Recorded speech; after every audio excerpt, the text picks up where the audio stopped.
दमिश्क का फूल या मौत की देवी के नाम से मशहूर शाम की मासूल सदर बशार अल-असद की अहलिया अस्मा अल-असद के लिए वोग मैगजीन ने 2011 में लिखा था कि वो न सिर्फ बहुत वज़ादार और मकनातीसी शख्सियत की हामिल हैं, बल्कि इंतहाई ग्लैमरस और दिलकश खातून अव्वल भी हैं। ताहम वोग मैगजीन ने कुछ ही अरसे बाद उनके शौहर बशार अल-असद की हुकूमत की जानिब से आज़ादी का मुतालबा करने वाले मुजाहिरीन के खिलाफ वहशियाना तशद्दुद के इल्जामात के बाद इस मज़मून को हटा दिया था।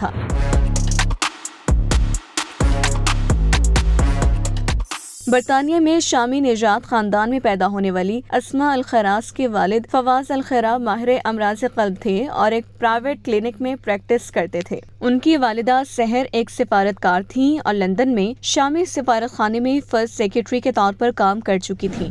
अस्मा ने एक private girls school Queen's College में तालीम हासिल की, बाद में मारूफ किंग्स कॉलेज से कंप्यूटिंग में ग्रेजुएशन की और फिर लंदन में एक बैंकर के तौर पर अपना कैरियर शुरू किया। वहाँ उनकी मुलाकात बशार अल-असद से हुई, जिन्होंने तिब में ग्रेजुएशन किया था और वो लंदन में अमराज़े चश्म में महारत हासिल कर रहे थे। बशार अल-असद के वालिद हाफिज असद की वफात जून 2000 में हुई। उनकी मौत के फौरी बाद 34 साला बशार अल-असद को फौरी तौर पर सदर मुकर्रर कर दिया गया। बशार अल-असद ने हलफ उठाने के बाद एक नया सियासी लहजा इख्तियार करते हुए शफाफियत, जमहूरियत, तरक्की, जिद्दत, एहतसाब और इदाराजाती सोच को अपनाने की बात की। इक़्तिदार में आने के चंद माह बाद बशार अल-असद ने अस्मा अल-खरास से शादी कर ली, जिसने बहुत से लोगों को हैरान कर दिया। इस वक्त बहुत से लोगों का ख्याल था कि एक बरतानवी मुसलमान लड़की से शादी तरक्की और इंज़माम को इलामत हो सकती है, लेकिन बरसों के दौरान ये बात वाज़ेह हो गई कि बशार अल-असद बिल्कुल अपने वालिद की तरह थे, एक सख्त गिर रहनुमा जो बज़ाहिर इस्लाह पसंद नजर आते थे।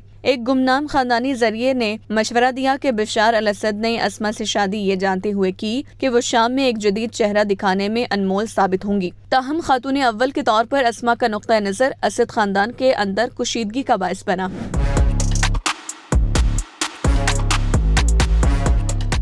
फरवरी 2011 में फैशन मैगजीन वोग ने शाम के खातून अव्वल का 3200 अल्फाज पर मुश्तमिल प्रोफाइल शाया किया, जिसका उन्वान था सहरा में गुलाब। इस मजमून में उन्होंने अस्मा को ग्लैमरस करार दिया और दावा किया कि शाम मशरिक़ वस्ता का सबसे महफूज मुल्क है। लेकिन सिर्फ एक माह बाद पुलिस ने दुरा शहर में पुरअमन जमहूरियत नवाज मुजाहिरीन पर तशद्दुद किया, जिससे एक तनाज़ा शुरू हुआ, जिसमें तकरीबन 5 लाख अफराद की जानें गईं और लाखों अफराद बेघर हो गए। इस साल बैनुल अक़वामी सतह पर शाम की खातून अव्वल को एक मुख्तलिफ रूप में देखा गया। वोग प्रोफाइल सामने आने के फौरन बाद न्यूयॉर्क टाइम्स ने रिपोर्ट किया कि ये मजमून बशार अल-असद हुकूमत की मुहिम का हिस्सा था, जिसमें एक अमरीकी पब्लिक रिलेशन फर्म को माहाना $5000 अदा करना भी शामिल था, जिसने वोग और अस्मा अल-असद के दरमियान सालिस के तौर पर काम किया था। इस मजमून को जल्द ही वोग की वेबसाइट से हटा दिया गया और अशात के डायरेक्टर इना विंटोर ने असद हुकूमत की मजम्मत करते हुए बयान जारी किया। 2011 में 5 लाख मुजाहिरीन की मौत के बावजूद अपने शौहर की हुकूमत की हिमायत करने पर अस्मा को मौत की देवी के नाम से भी जाना जाने लगा।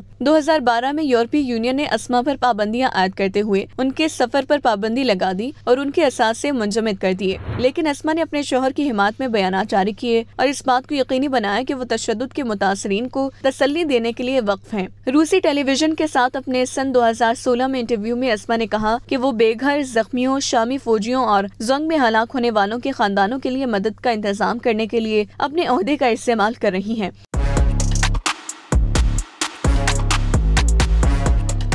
2018 में शामी हुकाम ने आगाह किया कि अस्मा अल-असद छाती के कैंसर का इलाज करवा रही हैं। 2019 में शाम के सरकारी टेलीविजन को इंटरव्यू देते हुए उन्होंने कहा कि जल्द पता चलने की बदौलत वो सेहत याब हो गई हैं। मई 2024 में शाम के सदारती दफ्तर ने इतला दी कि अस्मा अल-असद में ल्यूकीमिया की तशखीस हुई है। गैर मुल्की खबर एजेंसी के मुताबिक 48 साला अस्मा को इलाज के खुसूसी प्रोटोकॉल से गुजरना पड़ेगा, जिसके तहत उन्हें खुद को अलग थलग करना पड़ेगा और उसके नतीजे में वो अवामी मसरूफियात से दूर रहेंगी। इस वक्त वो अपने शौहर और 3 बच्चों के साथ मॉस्को में हैं।